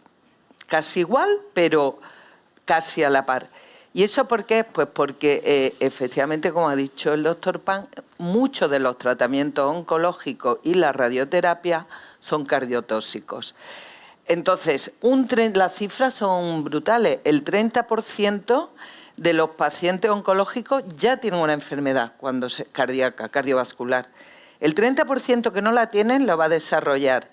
Y, ojo, que ahí, o sea, podemos incidir en muchos aspectos, pero es que el 50%, cuando se le diagnostica el cáncer, abandonan el tratamiento cardiovascular que tienen porque el mensaje de toda la comunidad sanitaria es: tú olvídate de todo, que ahora lo tuyo es esto. No te preocupes, come lo que quieras, no te muevas si no quieres, la de la tensión, bueno, pues venga, déjalo, no pasa nada. Y entonces empiezan a aparecer los problemas, ya digo. O sea, los pacientes supervivientes de cáncer se mueren de corazón y de enfermedad cardiovascular y de recidivas del cáncer, pero casi más de enfermedad cardiovascular. Por eso aparece la cardioncología, ¿no? Eso es donde se cuenta en las estadísticas de cardiovascular que estamos ahí compitiendo. Claro, pues el que se muere de cáncer, de cardiovascular, se nos cuenta a nosotros, ¿no? Bueno, pues la verdad es que podríamos seguir hablando de un montón de cosas, del tema, por ejemplo, de la rehabilitación en insuficiencia cardíaca, que es algo que a veces se nos olvida y también se hace, pero como nos quedan como 15 minutos y yo creo que lo que sería interesante que preguntarais las dudas y las cosas lo que tuvierais en mente, ¿no?, a cualquiera de nosotros, pues bueno, pues abrimos el turno de preguntas con total confianza, ¿vale? Sí. El micrófono. Hola, buenas tardes. ¿Se oye? Sí. Mi pregunta es sobre que ha hablado usted sobre la calcificación de la arteria. Si se está tomando un tratamiento de prolia y calcio, ¿Se puede calcificar la arteria? Gracias. La verdad es que es una pregunta interesante. La respuesta es que no. Porque simplemente el calcio, pues realmente donde tiene que estar es donde tiene que estar, que es en los huesos y en las células para hacer su papel, ¿no? Entonces, el que haya medicamentos que hagan que el calcio se fije, hablando así en términos sencillos, se fije al hueso, es decir, vaya donde tiene que estar para disminuir la osteoporosis, no quiere decir que vaya a las arterias. Es decir, que esos medicamentos no tienen el riesgo cardiovascular, no aumenta las calcificaciones de las arterias y al contrario lo que hace es producir un beneficio por por llevar el calcio a donde tiene que ir, que no tiene que estar en las paredes de las arterias, sino que tiene que estar en los huesos. Gracias. De nada. Sí. ¿Alguna más pregunta en el público? Sí.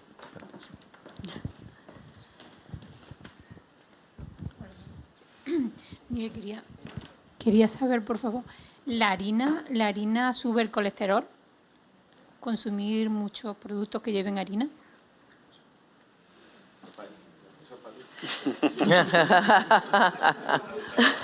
Experto. A él. Gracias.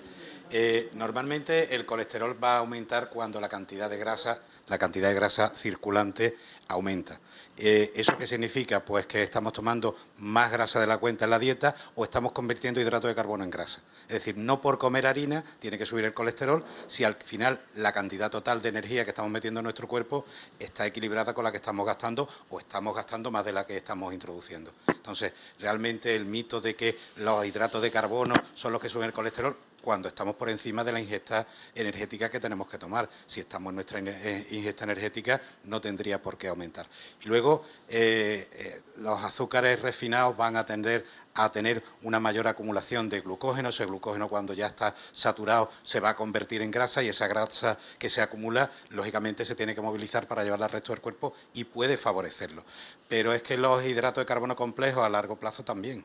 Entonces, aquí la cuestión es, primero, no pasarse en la cantidad de calorías que estamos tomando en la dieta. Segundo, no pasarse en la cantidad de grasa, porque al final los kilomicrones están dando vueltas, las lipoproteínas tienen que estar circulando y vamos a tener más probabilidad. El tipo de grasa que estamos tomando, antes se le da mucho más importancia, ahora cada vez menos, pero si evitamos las grasas saturadas y vamos a las monoinsaturadas, vamos mejor. Y luego tener una alimentación rica en antioxidantes, porque además las lipoproteínas, si no se oxidan, se van a eliminar antes de sangre y vamos a tener menos riesgo. Con todos esos factores, al final lo conseguimos. El decir, este alimento es el que me ha provocado el infarto, este es el que me sube el colesterol, no. Son hábitos de vida, es alimentación y es un conjunto. Y si al final lo focalizamos en un salvador, nos pensamos que porque tenemos eso controlado, el resto está controlado.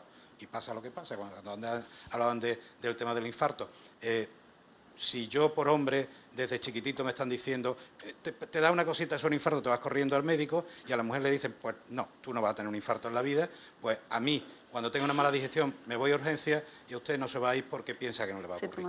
Es decir, esos mitos que estamos teniendo y eso creer que este alimento me va a salvar de la enfermedad que sea, es realmente lo más peligroso. Tenemos que tener una dieta sana, una dieta mediterránea y una dieta equilibrada en calorías y actividad física. Por muy buena que sea la dieta, si no nos movemos, tampoco nos va a salvar. No sé si alguien quiere matizar alguna cosa.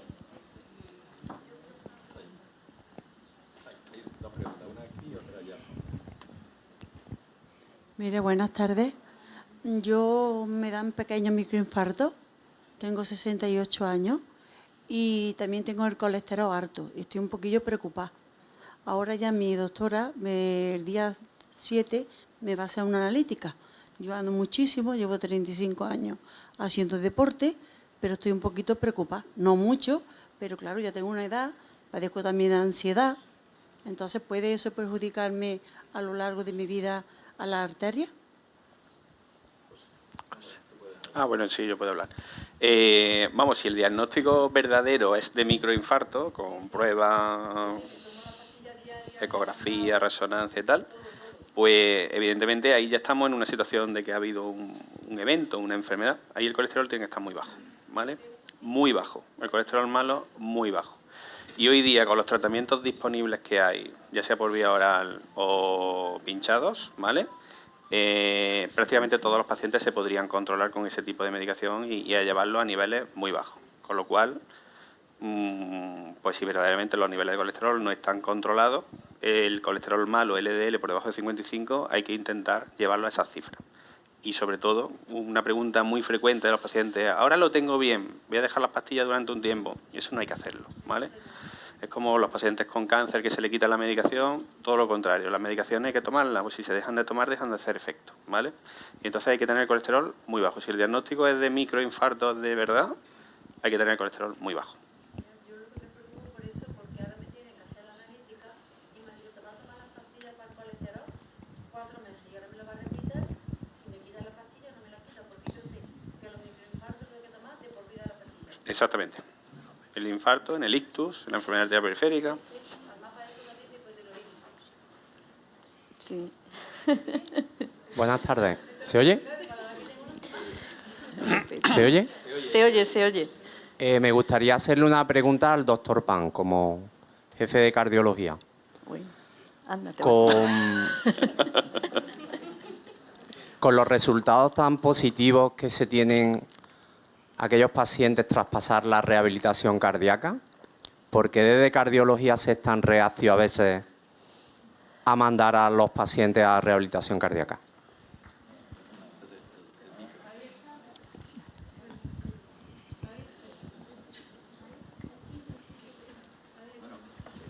Cardiología no hay ninguna, vamos, cardiología son los médicos que remiten, o sea, no sé si habrá alguno que no crean eso. Realmente yo creo que todo el equipo, vamos, considera que la rehabilitación cardíaca es un armamento poderosísimo. Realmente las recomendaciones clínicas que tenemos nosotros en una recomendación 1A, que es el máximo que se le puede dar a aquellos pacientes pues que han tenido un infarto, que han tenido un evento, etcétera.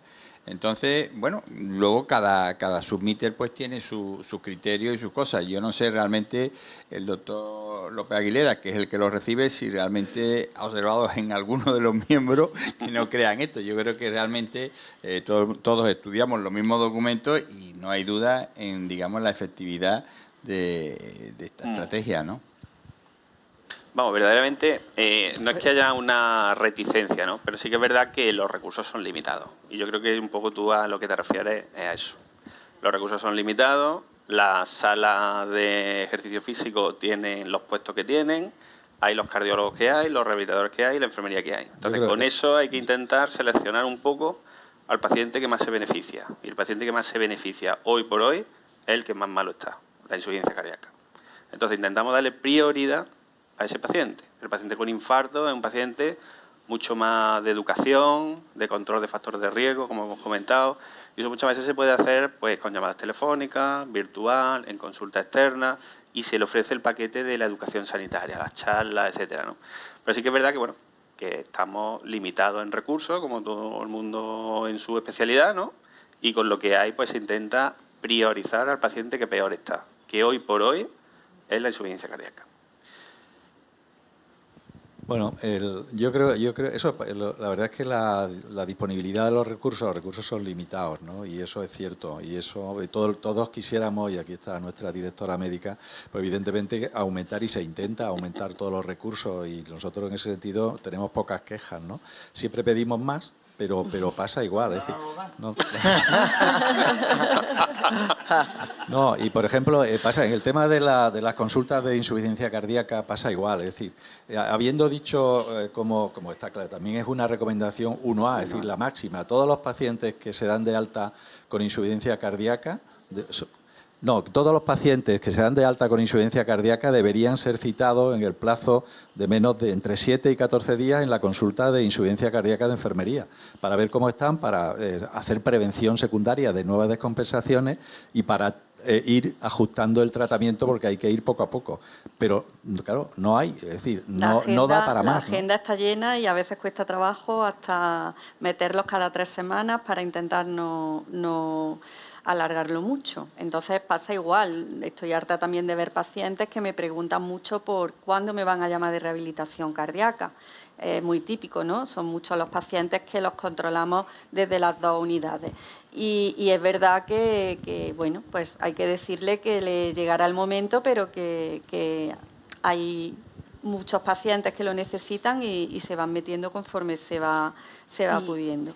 Pero eso, que es importante por lo menos ver lo máximo que podamos en el menos tiempo que podamos, y os aseguramos que hacemos todo lo posible y hasta lo imposible para que estéis bien tratados. Haciendo una cuña, ¿qué pasa con atención primaria? ¿Estamos suficientemente bien coordinados? ¿Se está infrautilizando las posibilidades que tiene atención primaria de colaborar en todo este proceso? Bueno, pues se podría mejorar, claro que sí. La relación, la coordinación, obviamente, todo es mejorable. Pero eso también pues implica pues educación incluso a los médicos y a enfermería de los centros de salud, ¿no? Que muchas veces, pues claro, ellos ten en cuenta que tienen la insuficiencia cardíaca y el infarto, pero también tienen el EPOC, tienen la diabetes, tienen la disfunción eréctil, ellos ven de todo. Entonces, claro, que tú pretendas que un médico de familia sea experto en insuficiencia cardíaca, eso es imposible, ¿no? Pero sí que es verdad que se podría mejorar mucho la coordinación. De hecho, ya se están haciendo cosas, ¿no? con primaria y se trabaja muy bien en determinados temas. Sí. Bueno, buenas tardes. Soy Alfonso Otero, presidente de Aspacagor. Y paciente ya, como digo yo, de una prórroga de vida de 12 años que me hicieron el cateterismo y me colocaron 6 stents. Totalmente agradecido y, bueno, trabajando para que de verdad esto vaya a más. Pero bueno, en Aspacagor estamos muy preocupados porque desde hace unos años nosotros pasábamos, los pacientes, la revisión con los cardiólogos. Ahora ya se lleva un tiempo que eso se ha quitado y nos mandan al médico de familia.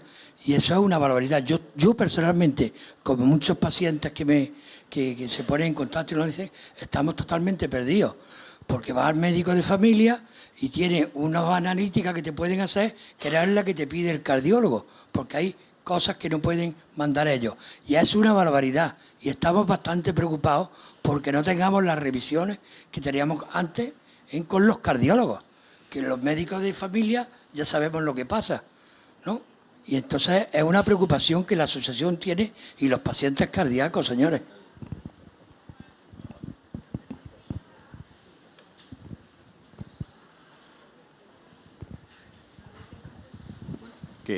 Hombre, que nosotros estaríamos encantados de verlo todo, ¿no? Pero que como hemos comentado aquí en la mesa, pues, hombre, que tenemos recursos limitados, ¿no? Nosotros tratamos, como ha dicho el doctor López Aguilera, de los más graves, pues pasarlo a la rehabilitación, y luego la consulta externa también funciona. O sea, que muchos pacientes que a lo mejor no van a rehabilitación, pues van a nuestra consulta externa. O sea, que lo que es el tema del seguimiento, del tratamiento, de las modificaciones y demás, pues también van a las consultas. Las consultas también son, yo creo que vemos unas 27.000 consultas al año, vemos una barbaridad.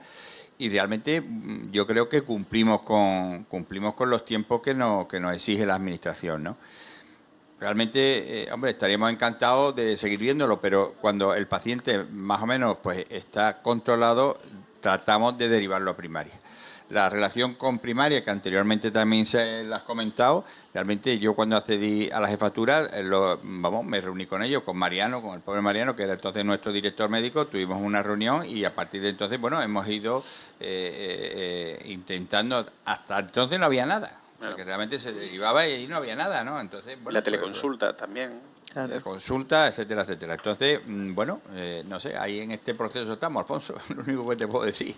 Y Manolo, no sé si tiene algún comentario. Sí, no, Alfonso, yo creo que eso, que no hay que dramatizar eso. O sea, yo entiendo efectivamente que un paciente con una enfermedad de corazón tenga más confianza si el que le ve en todas las revisiones es un cardiólogo. O sea, eso es confianza.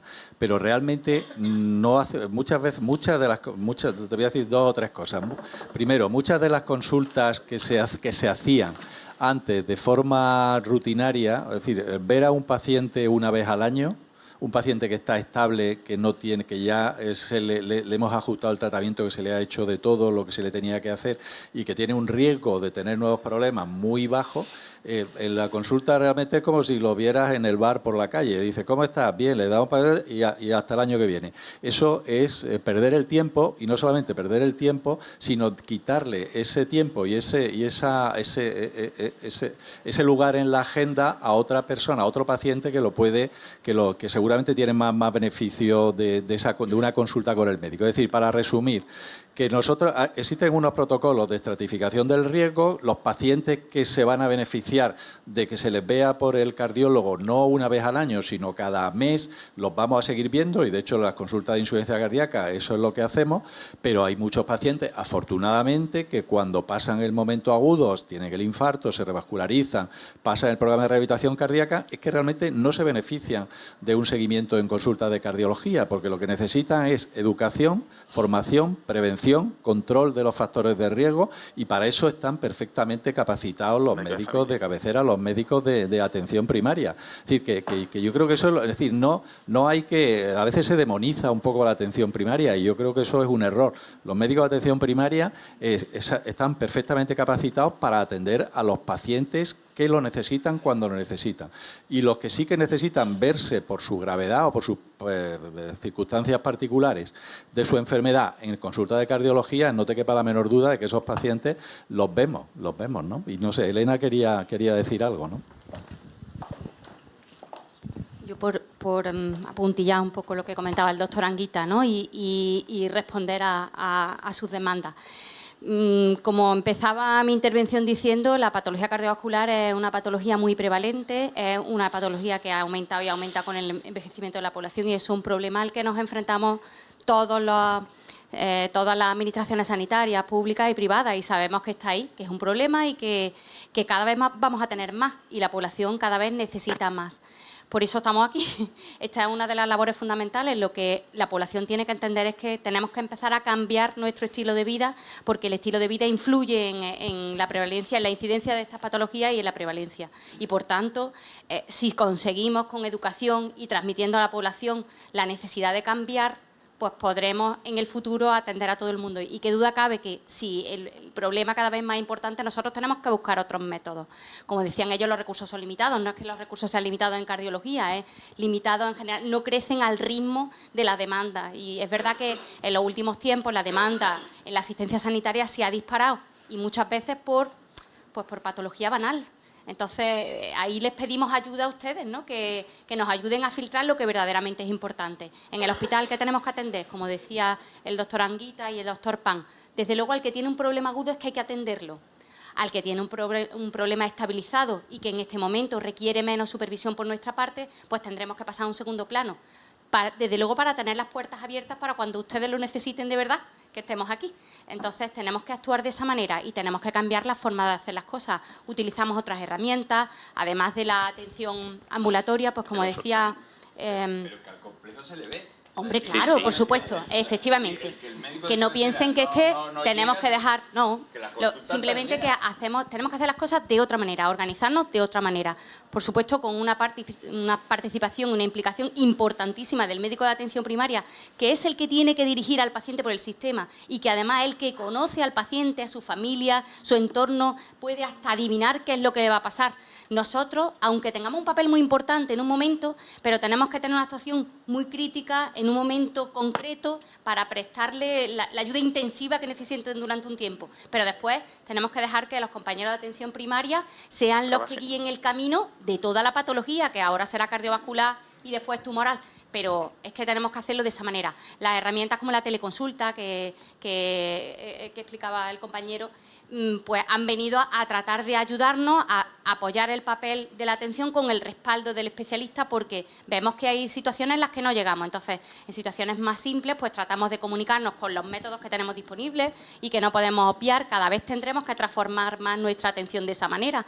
Siempre nos ha gustado ir a ver al médico, y si lo vemos todos los años mejor, pero tenemos que pensar de otra forma, porque es que si no, no vamos a poder atender cuando verdaderamente importante en los casos graves, que es que lo tenemos que hacer, no tenemos más remedio.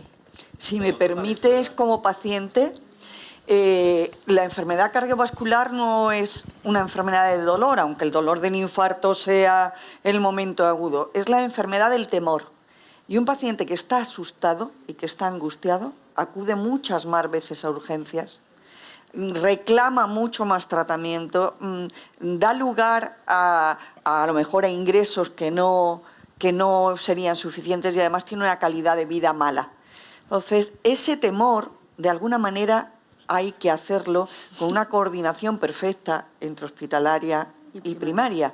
Y con esa palmadita en la espalda que decía, me paso por la consulta y te digo, oye, qué bien estás, te doy una palmadita en la espalda y yo me voy conforme. Pues a lo mejor esa palmadita en la espalda ha hecho terapéuticamente una labor importantísima. No se puede decir esa persona como no ha tenido eventos, como tal y cual, la mando a su casa y se encuentra en un vacío, se encuentra en un lugar en que cualquier cosita que nos escuchamos, que vemos, ¿y a quién se lo cuento? Si ya no tengo cita con el cardiólogo, si para el médico de cabecera me van a citar dentro de no sé cuántos días.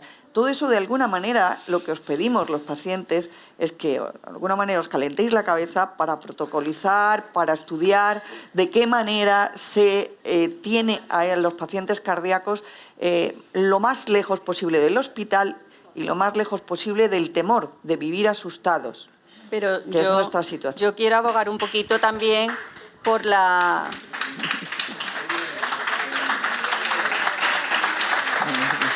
Se nota que no comparten conmigo.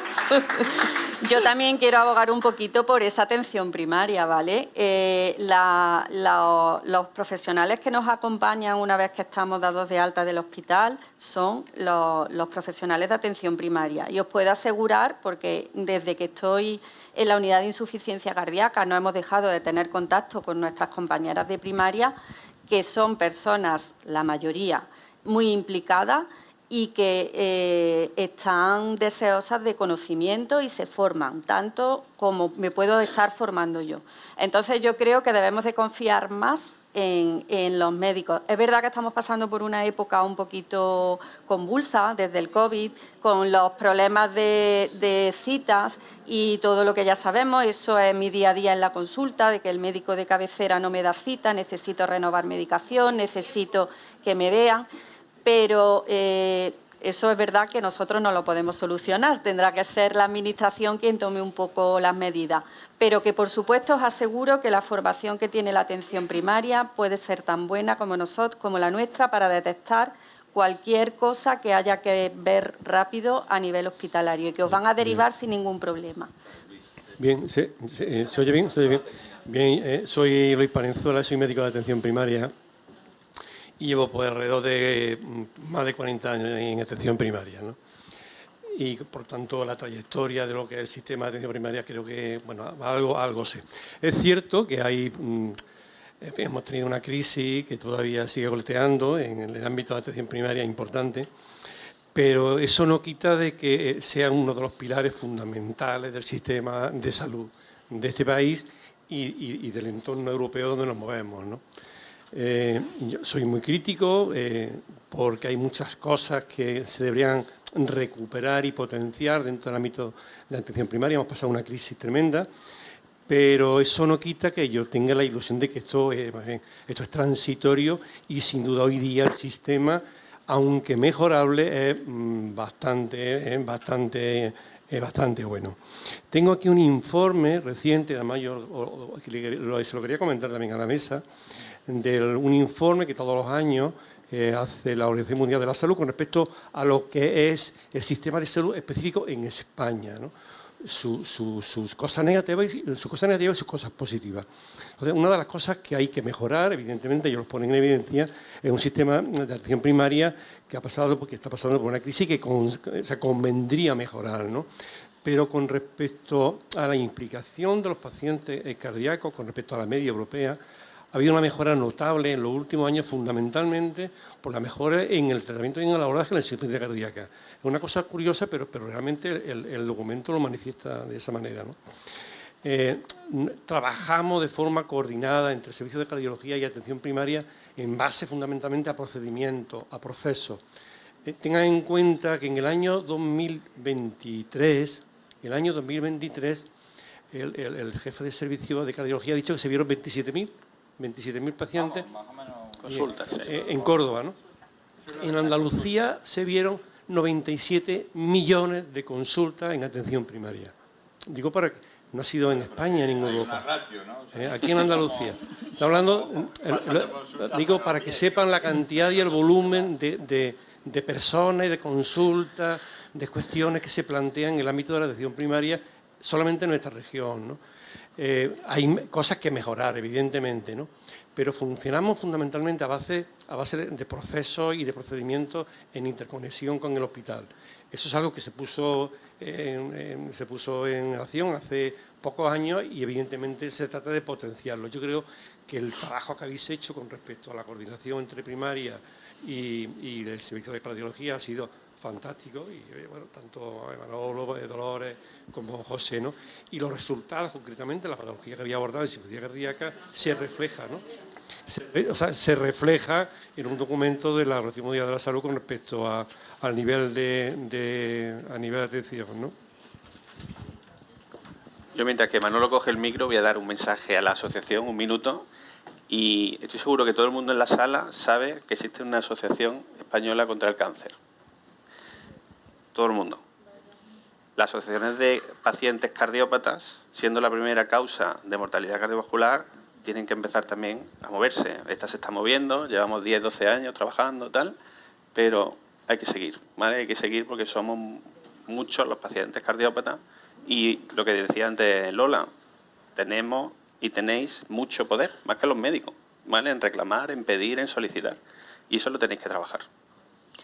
Desde luego estamos siempre dispuestos a apoyar a los profesionales, puesto que nosotros, nuestra salud también depende de que esos profesionales pues estén en número, preparados y atentos a nuestra patología. Por tanto, todo lo que la Asociación de Pacientes Cardíacos y la Asociación de Trasplantados, que también está aquí, que trabajaremos juntos de aquí en adelante, pues podamos hacer por apoyar a los profesionales, pues lo vamos a hacer. Es en nuestra vida, es nuestra salud la que nos jugamos y evidentemente estamos a vuestra disposición. Cualquier cosa que penséis que la Asociación de Pacientes Cardíacos puede colaborar o puede hacer, pues evidentemente para eso estamos. Acabamos de firmar un convenio con el Hospital Reina Sofía, precisamente para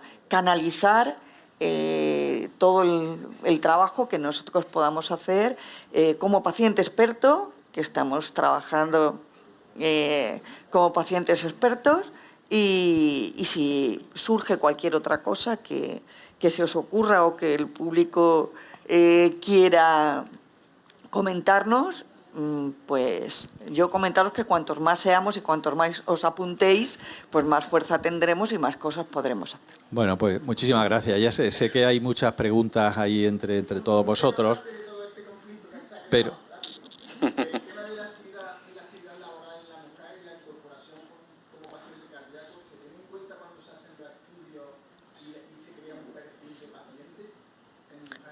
No, bueno, no es que el problema es que ya en mujeres menos, claro. El problema es que los estudios hoy en día, lo que hay en general en todo, incluida la guía de recomendación de incorporación laboral y todo está basado, la inmensa mayoría está basado en datos de hombres. En mujeres para nada, vamos, eso sí que no está nada trabajado. Nada. Bueno, mucho por hacer. Vamos allá, muchísimas gracias. La verdad es que yo quería terminar primero agradeciendo, por supuesto, a todos vosotros pues todas las opiniones y la información que habéis dado, y luego, por supuesto, a todos los pacientes y a todos los que estáis aquí, pues agradeceros pues la implicación, y queremos seguir pidiendo vuestro apoyo y vuestras opiniones para intentar mejorarle. Es decir, eso no dudéis de que por nuestra parte siempre intentamos hacerlo todo lo mejor posible y estamos abiertos siempre a mejorar. que no se llega a todo, pues efectivamente eso es así, pero tampoco quiero, por lo que yo no sé, me ha dado la impresión de que hay una idea un poco negativa, de que salgáis con la idea negativa de que el sistema, hombre, puede funcionar siempre mucho mejor, ¿no? Pero que no funciona. Es decir, nosotros trabajamos con protocolos, trabajamos de forma coordinada. Cuando se le da de alta a un paciente no es por capricho de las consultas nuestras, es porque el médico de primaria, el médico de atención primaria, que se va a hacer cargo de ese paciente, sabe perfectamente lo que tiene que hacer porque hay unos protocolos consensuados y escritos. ¿Que puede haber problemas, que todos hemos tenido experiencias negativas? Pues evidentemente sí, pero eso es inherente a la condición humana y a todos los sistemas humanos, ¿no? Entonces, hay que mejorar, efectivamente, pero hay que ser positivo y las críticas yo creo que siempre hay que hacerlas en plan positivo y eso es una cosa muy importante, ¿no? Entonces, bueno, si quieres, Manolo, pues ya tú para cerrar. Nada, muchísimas gracias por haber venido y, en fin, reiterar las opiniones que se han dicho aquí. Intentaremos mejorar con vuestra ayuda y con el esfuerzo del servicio, con la ayuda también de la Administración. Y nada más, muchísimas gracias y... Podemos repetir nada.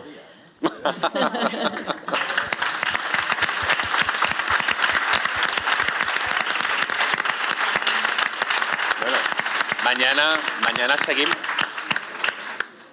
Perdón, sí, que se me olvidaba, ya lo ha recordado el doctor López Aguilera, mañana a las 9:30.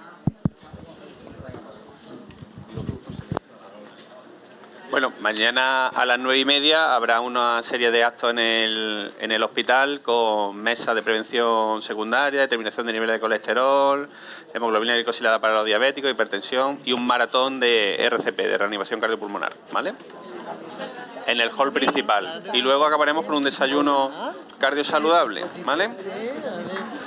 Ya, por eso no te veo. ¿Qué tal? ¿Cómo estás?